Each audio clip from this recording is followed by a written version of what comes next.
Welcome to the publication of the results of Palfinger AG in the first 3 quarters 2023.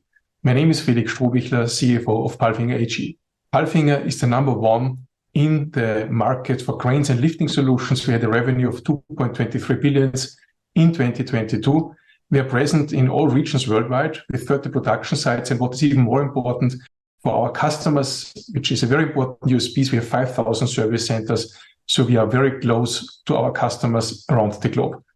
At the moment, we have around 12,700 employees. And at the bottom of the slide, you can see the revenue distribution of Palfinger.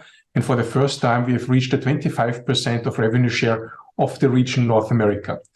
EMEA is still around 60% of our revenue, whereas the other regions account for 5% each. Palfinger is serving a lot of customer segments, especially construction is the most important customer segment with around 40% of revenue share. Forestry, agriculture, around 15%, also a very important customer segment. And then we are serving a lot of also sustainable customer segments, like waste management, recycling with around 10%, railway business around 5%, offshore wind, agriculture. So a lot of different customer segments, which make Palfinger quite resilient in case that one or the other industry sees a downturn.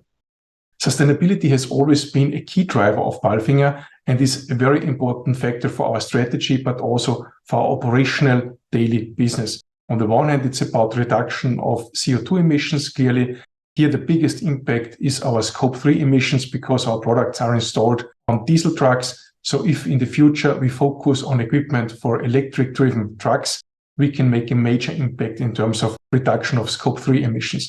Of course, health and safety are very important factors for us, as well as qualification and diverse workforce. And last but not least, we clearly focus on governance and transparency. Coming to Q1 to Q3 results, we had, in short, the best 3 quarters ever in terms of revenue, EBIT and consolidated net result. What has been a very important factor, of course, in 2023 up to now and also for the following months is the still high inflation and especially the high interest rates, which are impacting mainly the construction industry in EMEA and, of course, in consequence, also the order intake of Palfinger in EMEA. And last but not least, we are still facing high inventory levels due to the fact that on the one hand, truck delivery reliability is still poor, especially in EMEA and NAM. And on the other hand, we face bottlenecks in the installation network. So what does this now mean in terms of financial KPIs? Which is great that the turnover has increased to 1.8 billion by 14% almost. But what is more important is that the EBIT has increased overproportionally by almost 47% to 165 million. And of course, the key is that the consolidated net result has increased by 71% to 90.9 million euros.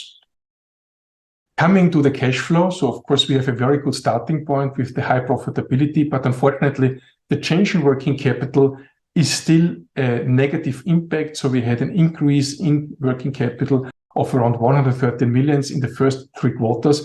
And also the cash flow from investing activities is quite a significant number with 121.5 million. So that in the end, we still see a negative free cash flow of 27.7 million. But the good news is that in the first half year, the free cash flow was significantly more negative, whereas in the 3rd quarter, we had a positive free cash flow of around 20 million. And we also do expect a further improvement in the 4th quarter 2023. Coming to our balance sheet KPIs, so obviously linked to the high level of inventories, we have a significant increase in net debt to 790 million. This is slightly lower than at the end of the first half year.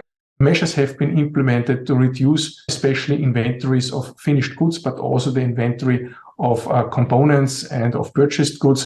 But this will still take us around 3 quarters to come down to a normal level, mainly due to the fact that the installation network is still heavily impacted by bottlenecks and also that the truck delivery reliability is still bad. On this slide, you can see some balance sheet KPIs, especially equity ratio at 34% underlines the stability of Palfinger. There is a slight decrease from the previous year, which is linked to translation effects, FX effects, mainly US dollar, which led to this decrease.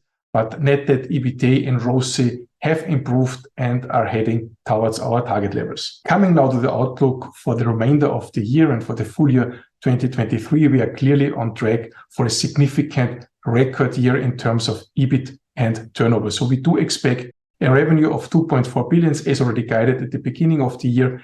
And we also expect an EBIT of about 200 million for the full year 2023. We still have a very good order coverage, so this gives us visibility until the end of Q1 2024.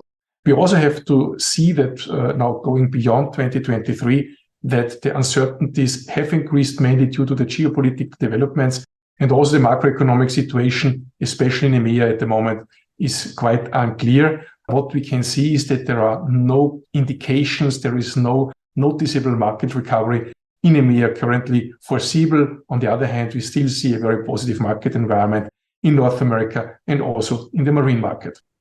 If you look at the longer term outlook, we have set ourselves ambitious financial targets for 2027, already prior to the actual economic downturn in EMEA, and we are keeping up those targets to reach 3 billion euros of turnover from organic growth only, with a 10% EBIT margin and a 12% ROCE.